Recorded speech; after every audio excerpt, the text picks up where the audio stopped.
hitting record. We're here with Walt Bismarck. How are you doing, Walt? I am just fantastic. How are you, sir?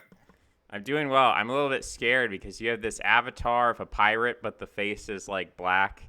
It's like this is like there's Dark Brandon and then there's Dark Bismarck, where your public profile picture is this happy smiling guy, but then when you get in the one-on-one with this guy, he's like a dark scary Enderman or something. Oh So yeah, I haven't updated that one yet. No, that was when I was going through my edgelord phase. I was in a very like sort of like dark artsy sort of mood for a few weeks. So that I chose a kind of like anonymized like faceless pirate. But now that I'm Tortuga's back on the upswing where we're making a lot of progress towards our goal of going public on 9/30. So we're going to be having a public facing website. It's going to be external and fully secure. Where we're having it audited by cybersecurity experts. So I've been feeling very optimistic about that. We've had a few major wins. A few of our guys found multiple remote jobs. They're now successfully job stacking for several weeks now. So I think we have a lot to celebrate. So I'm back to happy Bismarck.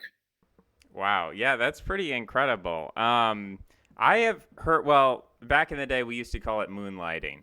Now and I think that term comes from the fact that you'd have a day job and then you would work a job at night. But Right. what you're doing is you're kind of, and I guess I don't want to get too many free secrets from you, but an example of when I worked a remote job, I would have loved to have, or I contemplated the idea of, well, I'm only working 2 to 4 hours a day. Couldn't I fit two jobs into this 8 hour workday? But then you've got you have people with random meetings, you have, things that are unscheduled. Is there, if you had to give away, one free tip, is it like, do you pretend you're sick? Do you pretend your internet connection's bad? Oh no, it's actually Or is really there easy. yeah, go ahead.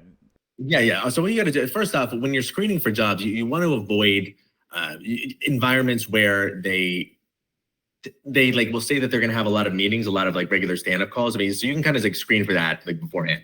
But then once you get the job, you say right away, like you file like a medical exemption thing, like saying you have ADHD, right? And basically, like they'll need to give you reasonable accommodations. It's like part of the whole like legal regime, right? So basically, most bosses will allow you to just like block off time in your calendar for focus for like focus time. So there's all this jargon these days about you need to get in flow, right? So like you need to like work for several hours at once to be like fully productive, and so you can really just use that as your reasoning, but then also say, yeah, I have like this medical and you can get it fully documented by your doctor, right? Say you have ADHD, and if you don't have a ADHD diagnosis, it's easy to fake, it's easy to get one, right? So you just turn that in, and then it's you'll get the medical accommodation, and then you can essentially just block off that time on your calendar. And then what you want to do is then block it off such that all of your other jobs, you can put your meetings there during that time, right? And then you can ideally just play Tetris with your calendar, right? And sort of schedule it such that you always have time to either get stuff done or like a guaranteed like spacing out of all your meetings. Now that said, I will say the most like IC roles as a software engineer or as a data analyst or something like that, if you're not like very senior, you'll oftentimes only have a few team meetings per week. So it's not that big of a deal. I find that it's really like higher level roles or like management roles where you'll need a lot of face time. And those are the ones you want to avoid, right? Because you can't really stack those. It's, you theoretically can, but it's much more difficult. It's much easier if you're in a sort of role where you have minimal supervision. So like you're senior enough to be fairly independent in your work, but you're not senior enough that you're going to be regularly interfacing with management or regularly, like presenting things to like the executives. I mean, it's all about kind of getting those middle level IC roles, I think. That's incredible. Yeah.